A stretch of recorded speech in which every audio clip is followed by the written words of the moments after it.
हरे कृष्णा। ओम नमः शिवाय। कल हमने कथा में बात करी थी एक और भगवान शिव ने राजा दशरथ को समझाया कि मोह में पड़ना इतना भी उचित नहीं है। दूसरी ओर वहीं उन्होंने राजा जनक उन्हें सिखाया कि आसक्ति की ओर बेहद मुड़ना वो भी उचित नहीं है। जब तक हम हर एक चीज़ को संतुलन बनाकर नहीं चलते, हमें ज़िंदगी में कभी भी सफलता हासिल नहीं होती है। हमारे कई उद्देश्य हैं जो पूर्ण नहीं हो पाते हैं। महादेव यही पूछते हैं महाराज जनक से कि महाराज, जैसा कि मैंने बताया कि हम सबका अपना अपना दायित्व होता है। हम सबके अलग अलग भूमिकाएं हैं इस जीवन में। जैसे एक अगर स्त्री है तो वो एक किसी की बेटी है, किसी की माँ है, किसी की पत्नी है, किसी की बहन है, किसी की बहू है। उसे अलग अलग अलग अलग तरह से अपने रोल या अपनी भूमिका वो निभाते हुए अपने हर प्रकार के दायित्वों को पूर्ण करना पड़ता है। इसी प्रकार से महाराज आपके भी कुछ दायित्व हैं, और यदि मोह का भय हमें अपने दायित्व निभाने से रोके तो महाराज क्या ये उचित होगा? अब देखा जाए तो महादेव का प्रश्न बिल्कुल उचित है कि हम क्यों डरते हैं कि हम मोह में पड़ जाएंगे, और हम इस डर से कि कहीं हम मोह में ना पड़ जाएं, हम अपने दायित्व ना निभाएं, तो क्या ये उचित होगा? वो कहते हैं महाराज, क्या कुछ संबंधों के प्रति हमारा मोह हमारे दायित्व निर्वाह में सहायक सिद्ध नहीं होता? कई बार ऐसा होता है कि जिसके साथ हम प्रेम करते हैं तो हम उसके प्रेम के सहारे कई दायित्व भी पूर्ण कर लेते हैं। तो ये हम पर निर्भर करता है कि हम किस चीज़ में किस हद तक जाते हैं, चाहे वो वैराग्य हो, आसक्ति हो या निरासक्ति हो। ये हम पर निर्भर करता है कि हम उसमें कितना डूबते हैं। महाराज जनक कहते हैं कि तुम किन संबंधों की ओर संकेत कर रहे हो ऋषिवर? किन संबंधों की ओर? महादेव कहते हैं, उदाहरण स्वरूप महाराज, एक राजा के लिए उसकी प्रजा उसकी संतान तुल्य होती है। कोई भी जो एक अच्छा राजा होता है वो हमेशा अपनी प्रजा को अपने संतान तुल्य मानता है। तो महादेव कहते हैं कि जिस प्रकार से एक राजा के लिए उसकी प्रजा संतान तुल्य होती है, और उस राजा की अपनी संतान, उसकी अपनी संतान से संबंध जो उसका होगा, क्या उसे अपनी प्रजा के प्रति और संवेदनशील नहीं बनाएगा? अब ये बात थोड़ी सी यहाँ समझने की है कि यदि एक चीज़ हमारे पास है, हम ये अपने एक लाइन पहले भी सुनी होगी कि जो तन लागे सो तन जाने, कि जब किसी को चोट लगती है तभी वो दर्द को जान पाता है। मतलब तब वो दूसरे की दर्द को भी जान पाता है। उसी अपनी दर्द को जब वो जानता है तभी वो दूसरे की दर्द का एहसास कर पाता है। तो यानी कि जब हम अपनी संतान से मोह रखते हैं, मोह का मतलब मेरा ये मोह नहीं है कि आप मोह में अंधे हो जाएं, मोह का मतलब प्रेम रखते हैं, प्यार रखते हैं, तो आपके प्रति, अपनी संतान के प्रति जो आपकी संवेदनशीलता होती है, जब वो आपकी संतान के प्रति बढ़ती है तो वही संवेदनशीलता खुद ब खुद आपकी बढ़ जाएगी। किसके प्रति? अपनी प्रजा के प्रति, क्योंकि आपकी प्रजा आपके लिए आपकी संतान तुल्य है। तो उदाहरण स्वरूप महादेव ने ये समझाया कि यदि आपकी स्वयं की संतान होगी तो आप अपनी प्रजा के दुख दर्द को और ज़्यादा अच्छे से समझ पाएंगे। और क्या ऐसा राजा अपनी प्रजा के प्रति संवेदनशील, सहनशील और नहीं बन जाएगा? अब महाराज ये बात आपके समझने की है, यदि आप समझना चाहें तो। पर ये बात सुनकर कि अपनी संतान के प्रति सहनशीलता, संवेदनशीलता हमें प्रजा के प्रति भी और बढ़ावा देगी, महाराज जनक उल्टा प्रश्न करते हैं कि हे ऋषिवर, क्या आपकी कोई संतान है? आपकी संतान है कोई? भगवान शिव कहते हैं, जी महाराज, जी महाराज, बिल्कुल है। मेरी तो 3-3 संतानें हैं। तो जनक महाराज कहते हैं, तो आप अपने अनुभव व्यक्त कर सकते हैं। आप अपने अनुभव व्यक्त करके हमें ये बता सकते हैं कि पिता बनकर आपको क्या मिला? ऋषिवर, मैं आपसे प्रश्न करता हूँ कि यदि आप 3-3 संतानों के पिता हैं तो मैं आपसे पूछता हूँ कि पिता बनकर आपको क्या मिला? केवल सुख ही मिला? क्या कभी उनसे दुख नहीं मिला? क्या आपकी संतानों से सदैव आपको सुख की प्राप्ति हुई है? कभी दुख आपको मिला ही नहीं है? तो मैं आपसे चाहता हूं कि आप अपने अनुभव व्यक्त कीजिए कि आखिर पिता के अनुभव क्या हैं आपके। महादेव कहते हैं, सुख मिला दुख मिला, सुख मिला दुख मिला, पर पिता होने का मान मिला। दो पुत्र हैं मेरे, एक पुत्री है मेरी, उनका पिता होने का सम्मान मिला। दो पुत्र हैं मेरे, एक पुत्री है मेरी, उनका पिता होने का सम्मान मिला। जब पुत्र को मैंने सुनाई एक लोरी, सुखद निद्रा का दान मिला, पिता होने का सम्मान मिला।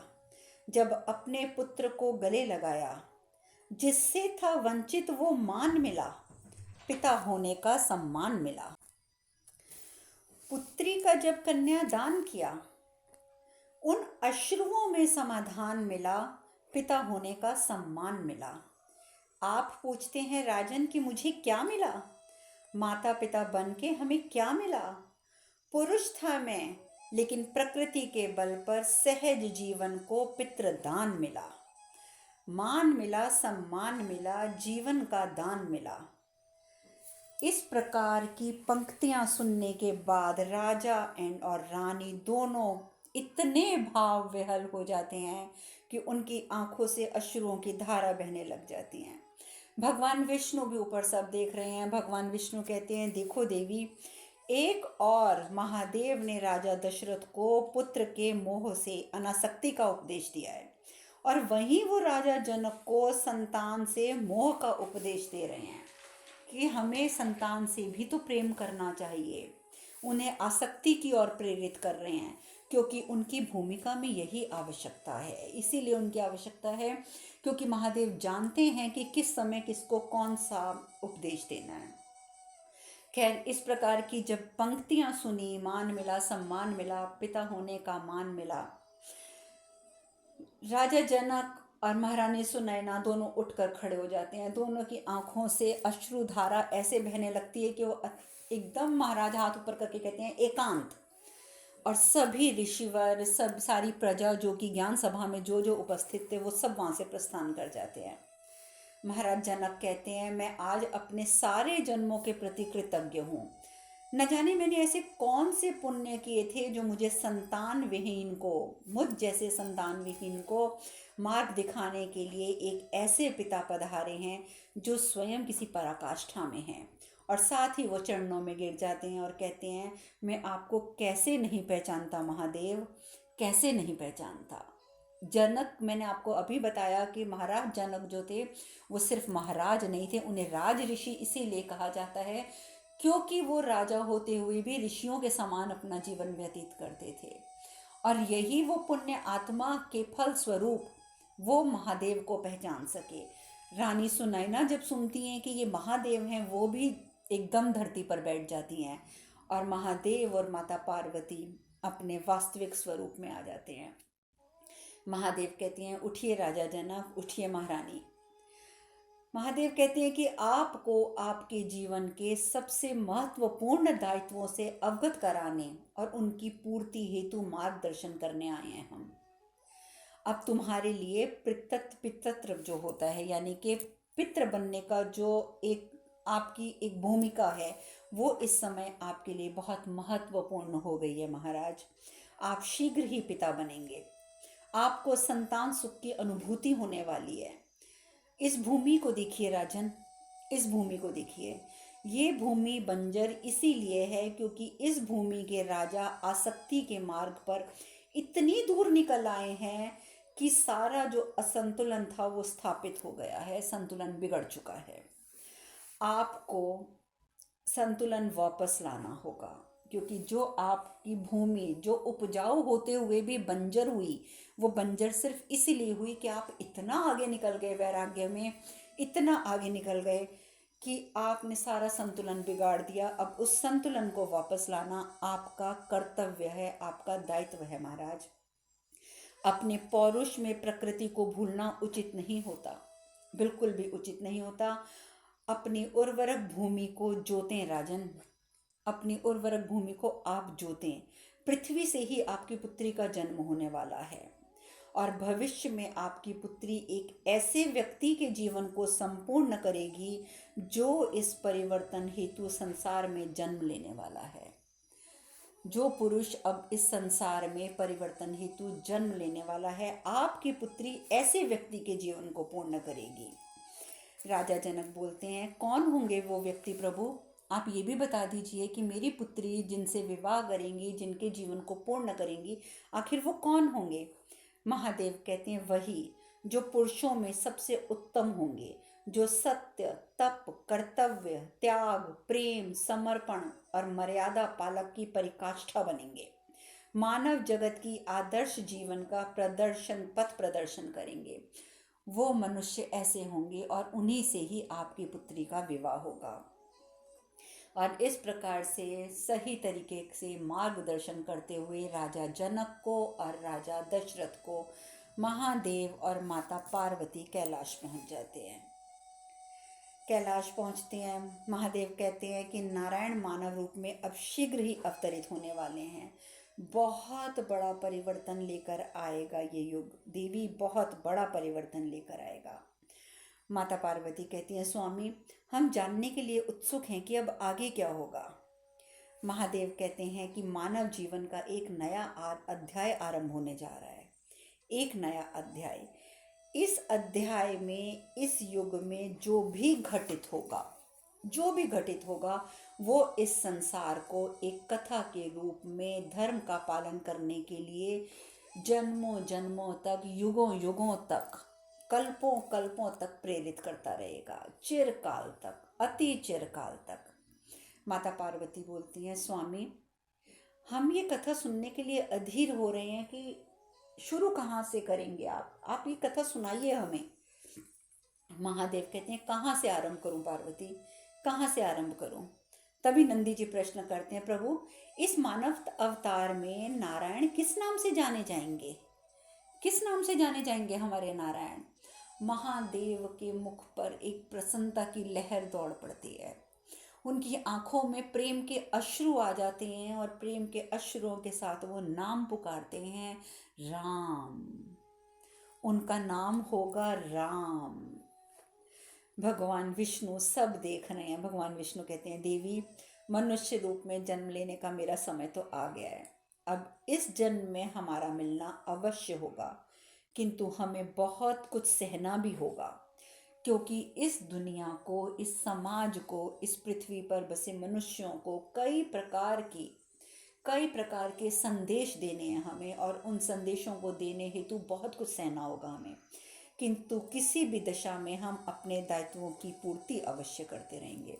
हम अपने दायित्वों की पूर्ति में कभी पीछे नहीं होंगे देवी। और इस प्रकार से भगवान विष्णु अब तत्पर हो गए हैं मनुष्य रूप में अवतरित होने के लिए। महादेव जानते हैं कि अब उनका जन्म होने वाला है। महादेव के मुख से निकलता है, अथ राम कथा, अथ राम कथा। और महादेव कहते हैं कि जिन पात्रों से इस कथा का आरंभ होने वाला है पार्वती, उनसे तुम परिचित हो चुकी हो, परंतु अब कथा सुनो। अयोध्या के राजा दशरथ, सब कुछ है उनके पास, सब कुछ, किसी चीज की कोई कमी नहीं है। संतान तुल्य प्रजा है, प्रजा के मन में अपने राजा के प्रति बहुत मान सम्मान है, सब कुछ है। परंतु यदि एक कमी है तो एक उत्तराधिकारी की। और महाराज दशरथ बेइंतहा ललायत हैं अपने उत्तराधिकारी को प्राप्त करने के लिए, और इसीलिए उन्होंने अभी पुत्र कामेष्टि यज्ञ भी करवाया। पार्वती तुम तो मेरे साथ गई थी, हमारे समक्ष तीनों रानियों ने उस पुत्र कामेष्टि यज्ञ का उन्होंने प्रसाद भी खाया। अब ये प्रतीक्षा समाप्त होने वाली है राजा दशरथ की, अब ये प्रतीक्षा पूर्ण होने वाली है। सबसे पहले रानी कौशल्या एक पुत्र को जन्म देंगी। ज्येष्ठ पुत्र के रूप में स्वयं हमारे नारायण अवतरित होंगे, नारायण। और इसी कथा को इस प्रकार से महादेव कहते हैं, और कहते कहते अयोध्या में श्री राम का जन्म हो जाता है। श्री राम का जन्म हो जाता है। महादेव अति प्रसन्न, इतने प्रसन्न होते हैं कि कैलाश पर बैठे बैठे अपने प्रसन्नता पूर्वक अपने अश्रु आंखों में लिए वो लगातार कहते देते हैं, पार्वती राम जन्म हो गया, राम जन्म हो गया, राम जन्म हो गया, बोलो राम, बोलो राम, बोलो राम, बोलो राम, बोलो राम। महादेव अति प्रसन्न होते हैं, बोलो राम, बोलो राम, बोलो राम। महादेव कहते हैं, पार्वती मैं नारायण के कई अवतारों में साक्षी रहा हूँ, कई अवतारों में, किंतु आज पुनः संसार का कल्याण केतु करने हेतु नारायण नर रूप में आए हैं, नर रूप में। और उनके इस स्वरूप के दर्शन हेतु मेरे नेत्र जो है वो विकल हो रहे हैं। मैं उन्हें स्पर्श करने हेतु व्याकुल हो रहा हूँ, पार्वती व्याकुल हो रहा हूँ, मुझसे प्रतीक्षा नहीं होती, मुझसे प्रतीक्षा नहीं होती। महादेव से भी प्रतीक्षा नहीं हो रही। उधर अयोध्या में भी प्रसन्नता की लहर है कि पुत्र का जन्म हुआ, हमें हमारा उत्तराधिकारी प्राप्त हुआ। स्वयं महादेव माता पार्वती संगीत लहरियों के साथ वहाँ उपस्थित होते हैं, संगीत लहरियों के साथ राग का आलाप करते हुए महादेव जब सभा में उपस्थित होते हैं, तब दशरथ महाराज भगवान श्री राम को हाथ में उठाए हुए, गोद में उठाए हुए प्रजा को दिखाने हेतु बाहर आते हैं। परंतु माता पार्वती और महादेव को ऋषि वशिष्ठ पहचान जाते हैं, ऋषि वशिष्ठ पहचान जाते हैं। वो दूर से खड़े खड़े प्रणाम करते हैं। महादेव सामने आते हैं, सामने आते हैं, सर पर हाथ रखते हैं, और जैसे हाथ रखते हैं उनको एक अजीब सी प्रसन्नता होती है, उनकी आंखों से अश्रु बहने लग जाते हैं। नारायण को अपने हाथों में लेते हैं महादेव, तो उनकी आंखों से जब आंसू बहते हैं तो ऋषि वशिष्ठ जो होते हैं वो भी भाव विभोर हो जाते हैं। मन ही मन में महादेव कहते हैं, आपका स्वागत है राम, आपका स्वागत है। और और इतने प्रसन्न होते हैं महादेव, इतने प्रसन्न होते हैं कि संगीत लहरियों के साथ वो गाना शुरू कर देते हैं।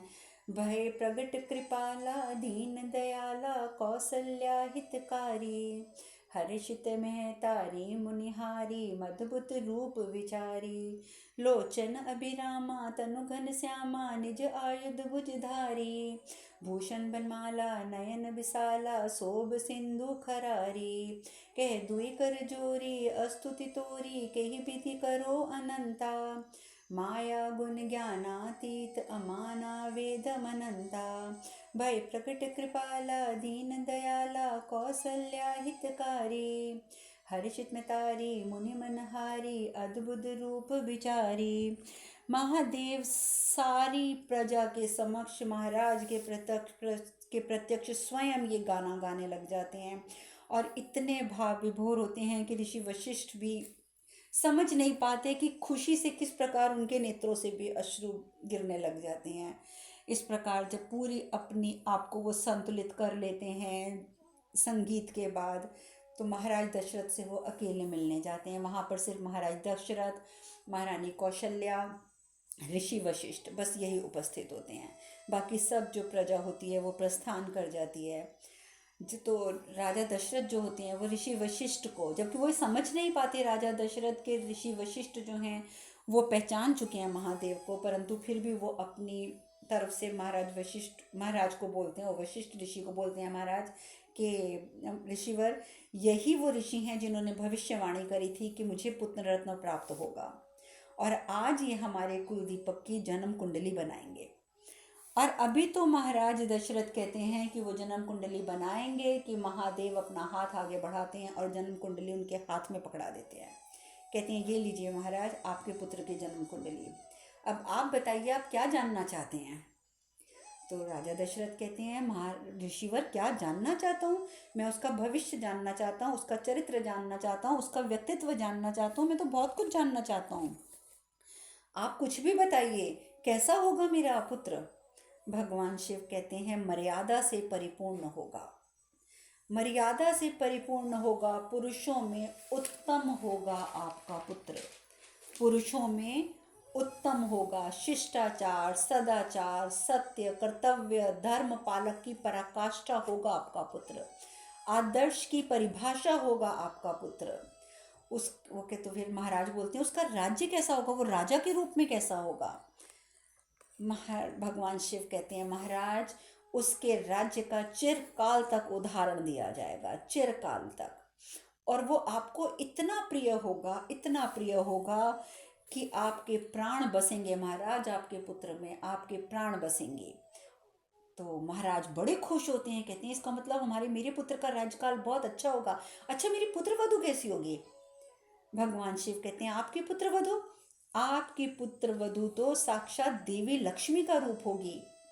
किंतु अभी समय शेष है राजन, शेष है समय, प्रतीक्षा करनी होगी आपको। अभी तो आपके पुत्र का केवल जन्म हुआ है और अभी तो आपके दूसरे पुत्र का जन्म होने वाला है, आगमन बस होने ही वाला है। अभी महादेव ऐसे ही कहते हैं कि आगमन बस होने वाला है कि एक दासी दौड़ दौड़ आती है, महाराज की जय हो, महारानी की जय हो, महारानी कैकेयी ने पुत्र को जन्म दिया है। तो बड़े हैरान होते हैं महाराज दशरथ की, देखिए अभी इस ऋषि ने कहा कि एक पुत्र का और आगमन होने वाला है और एक पुत्र का आगमन हो भी गया। तभी महाराज की बात सुने बगैर महाराज ने भी कुछ कहा भी नहीं कि महादेव फिर कह पड़ते हैं, अरे महाराज अभी तो 2 पुत्र और आने वाले हैं आपके, बस आगमन होने वाला है आपके 2 और पुत्रों का। उसी समय एक और दासी भागी हो जाती है, महाराज महाराज महाराज, महारानी सुमित्रा ने 2 पुत्रों को जन्म दिया है। महाराज दशरथ तो इतने प्रसन्न होते हैं, इतने प्रसन्न होते हैं कि ईश्वर की कैसी कृपा है मुझ पर, मेरे जीवन में आप दोनों का आगमन बहुत शुभ हुआ है। वो महाराज मतलब वो तो ये सोचते हैं ना कि दोनों ऋषि और ऋषि पत्नी हैं, महादेव और माता पार्वती को, तो वो कहते हैं कि आप लोगों का आगमन तो बहुत ही शुभ हुआ है मेरे जीवन में, देखिए भगवान की कैसी कृपा हो गई मुझ पर, आप दोनों तो ज़रूर कोई महान आत्मा हो। और ये कहकर रानी कौशल्या, महाराज दशरथ दोनों नतमस्तक हो जाते हैं। लेकिन उसी समय भगवान शिव वहाँ से प्रस्थान कर जाते हैं, क्योंकि उनको वो तो जो कार्य करने आए थे वो पूर्ण हो गया, वो तो कैलाश पर चले जाते हैं। माता पार्वती कहती है स्वामी नारायण का अवतार हो गया, अब आगे क्या होने वाला है? महादेव कहते हैं तुमने देखा नहीं पार्वती, अयोध्या में सब कितने प्रसन्न हैं, राजा दशरथ का परिवार जो है वो पूर्ण हो चुका है। अब ऋषि वशिष्ठ उनका नामकरण करेंगे, अब ऋषि वशिष्ठ इन 4 बालकों का नामकरण करेंगे और उनकी बुद्धि के अनुरूप उनका नामकरण करेंगे। तो और वाकई महाराज दशरथ बोलते हैं अपने ऋषि वशिष्ठ को कि आप तो हमारे कुल गुरु हैं, अब आप हमारे पुत्रों का नामकरण कीजिए। तो ऋषि वशिष्ठ जो होते हैं वो कहते हैं कि महाराज जो संसार का भरण पोषण करेगा वो भरत होगा, जिसके स्मरण मात्र से शत्रु का नाश होगा उसका नाम शत्रुघ्न होगा, और जो लक्षणों के धाम अपने भ्राता के प्रिय होंगे और जिनका संपूर्ण जीवन जो होगा वो विश्व के आधार पर उनका नाम होगा, उनका नाम लक्ष्मण होगा। और जो अनंत के समुद्र, आनंद के महासमुद्र होंगे, सुखकारी होंगे, और जिनका सिर्फ नाम लेने मात्र से तीनों लोग जो हैं वो सुखी हो जाएंगे, जिनका नाम लेने मात्र से लोगों को विश्राम होगा, वो होंगे राम, भगवान श्री राम। और इस प्रकार से 4 पुत्रों का नाम हुआ राम, लक्ष्मण, शत्रुघ्न और भरत। और इस प्रकार से समय बीतने लगा, समय बीतने लगा। माता पार्वती एक दिन कहती हैं स्वामी क्या किसी को भी ये आभास है कि राजा दशरथ के घर पर स्वयं नारायण ने जन्म लिया है? क्या किसी को भी इस बात का आभास है? महादेव कहते हैं संकेत तो उपस्थित हैं पार्वती, संकेत तो उपस्थित हैं, परंतु उन्हें समझने में कोई भी सक्षम नहीं है, परंतु उन संकेतों को कोई समझ नहीं पा रहा है। और वाकई संकेत किस प्रकार से उपस्थित होते हैं मैं आपको ये बताती हूँ। कौशल्या माता राम जी को सुलाती हैं, सुला कर, और अपने कक्ष के दूसरे कोने पे जहाँ उन्होंने शिवलिंग की स्थापना की वो वहाँ बैठकर पूजा करने के लिए बैठती हैं। तो अचानक उन्हें एक हंसने की आवाज़ आती है, तो उन्हें लगता है कि अरे अभी तो मैं राम को सुला के आई थी, मुझे लगता है उठ गया है। और ये कहते हुए वो वापस आती हैं अपने जहाँ पर शयन होता है, जहाँ पर भगवान श्री राम को सुलाया होता है, तो आकर क्या देखती हैं कि राम तो सो रहे हैं। वापस मुड़ती हैं, वापस मुड़कर जैसे ही शिवलिंग की और उनका शिवलिंग के पास पहुँचती हैं तो क्या देखती हैं कि राम तो वहाँ पर बैठे हुए पूजा कर रहे हैं। कौशल्या माता को बहुत हैरानगी होती है, थोड़ी चिंता भी होती है पर हैरानगी होती है। वो फिर पीछे मुड़ती हैं तो देखती हैं कि वो तो शयन कर रहे हैं, सोए हुए हैं। महारानी कौशल्या फिर वापस आती हैं, फिर पूजा के लिए बैठती हैं, तो क्या देखती हैं कि भगवान राम वहां पर लड्डू उठाकर खा रहे हैं। कौशल्या माता फिर कक्ष में जाती हैं कि अभी तो वो लड्डू खा रहे हैं, जाकर फिर देखती हैं तो वो फिर सो रहे हैं। माता कौशल्या मन ही मन कहती हैं, तुम्हारी माँ तुम्हारी दिव्य लीला को समझने में असमर्थ है पुत्र। तुम्हारी दिव्य लीला को तुम्हारी माँ नहीं समझ पा रही है, किंतु तुम्हें मैंने अपने पुत्र में पा लिया है, मैं धन्य हो गई हूँ। मैं इतना तो समझ गई हूँ पुत्र कि तुम कोई दिव्य बालक हो। तुम एक साधारण मनुष्य के बालक नहीं हो, तुम एक दिव्य बालक हो, परंतु तुम मेरे पुत्र हो, बस इस विचार मात्र से मैं धन्य हो गई हूँ। परंतु तुम्हें देखकर मुझे मातृत्व की अनुभूति हो रही है, और जिस मातृत्व की अनुभूति मुझे हो रही है ना पुत्र, उससे महत्वपूर्ण मेरे लिए और कुछ भी नहीं है।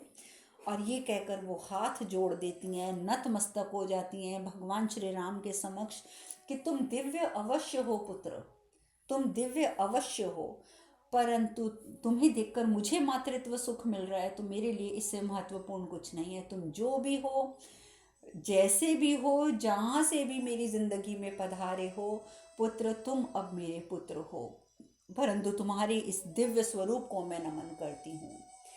और उसके बाद तो माता कौशल्या को अपने कक्ष के हर जगह पर बैठे हुए श्री राम नजर आते हैं। वो दोबारा अपने शयन की ओर जाती हैं, देखती हैं भगवान श्री राम सो रहे हैं, लेकिन उस जहाँ पर जिस शैया पर वो सो रहे हैं, उस शैया के चारों ओर अनगिनत राम उपस्थित थे। चारों ओर राम राम और राम। माता कौशल्या की आंखों से अश्रु धारा बहने लगती है खुशी की। वो इतनी प्रसन्न होती हैं कि उनका पुत्र कितना दिव्य है, और ये सब कुछ देखकर महादेव भी प्रसन्न हो रहे हैं, अति प्रसन्न हो रहे हैं। महादेव कहते हैं, नारायण को इस मनुष्य अवतार में माँ की ममता प्राप्त हुई है, उन्हें वो माँ की ममता प्राप्त हुई है। और वो देखते हैं कि किस प्रकार माता कौशल्या झुक कर भगवान श्री राम के माथे पर हाथ फेर रही हैं, उन्हें प्यार कर रही हैं। भगवान शिव भाव विभल हो जाते हैं और कहते हैं कि नारायण को माँ की ममता प्राप्त हुई है और वो इसका सुख भोग रहे हैं। नारायण इस समय सुख भोग रहे हैं। ऐसी लीला तो नारायण ही कर सकते थे, सिर्फ नारायण। क्यों? क्योंकि मैं तो अजन्मा हूँ, मुझे तो माँ की ममता कभी प्राप्त ही नहीं हुई, तो मैं क्या जानूँ कि माँ का वात्सल्य कैसे प्राप्त होता है। माता पार्वती की आंखें गीली हो जाती हैं, ये सब बातें सुनकर भाव विभोर हो जाती हैं वो। लेकिन क्या कर सकते हैं, महादेव को तो जो लीलाएं करनी है वो अपने हिसाब की लीलाएं करते हैं, और नारायण को जो करना है वो अपने हिसाब से करते हैं। वहीं दूसरी और रावण, वो माय दानव के का जो व्यू बनाता है, वो जाता है, पूरी तैयारी पर होता है। तो माय दानव कहता है, अब और अधिक समय नहीं लगेगा लंकेश, ये जो आपने मुझसे व्यू बनवाया है ये शीघ्र अतिशीघ्र पूरा हो जाएगा। रावण कहता है, मुझे आपकी ज़रूरत नहीं है, मैं आपको इस दायित्व से मुक्त करता हूँ, क्योंकि मेरे पास ना तो अब देने के लिए समय है और ना ही मेरे पास अब धैर्य है। अब इसमें जो भी कार्य शेष रह गया है उसे मैं स्वयं पूर्ण कर लूँगा, उसे मैं स्वयं पूर्ण कर लूँगा। और उस व्यू को देखकर वो कहते हैं, नाना श्री देखिए इस व्यू को, यदि कोई इसमें प्रवेश कर गया तो बच कर निकलना उसके लिए असंभव है, पूरी तरीके से असंभव है। और ये 9 ग्रह जो सभी दिशाओं की रक्षा करते हैं, शीघ्र ही मेरे बंदी होंगे नाना श्री, शीघ्र ही मेरे अब ये बंदी होंगे। और इस प्रकार से रावण जो है बताता है कि मैं किस प्रकार से ग्रहों को बंदी बनाने वाला हूँ। अब बाकी कथा हम कल करेंगे, आज हम यहीं विश्राम लेते हैं। हरे कृष्ण कृष्ण कृष्ण हरे हरे, हरे राम राम राम हरे हरे। आप सब खुश रहें, सुखी रहें, स्वस्थ रहें। हरे कृष्णा। ओम नमः शिवाय, ओम नमः शिवाय, ओम नमः शिवाय, ओम नमः शिवाय, ओम।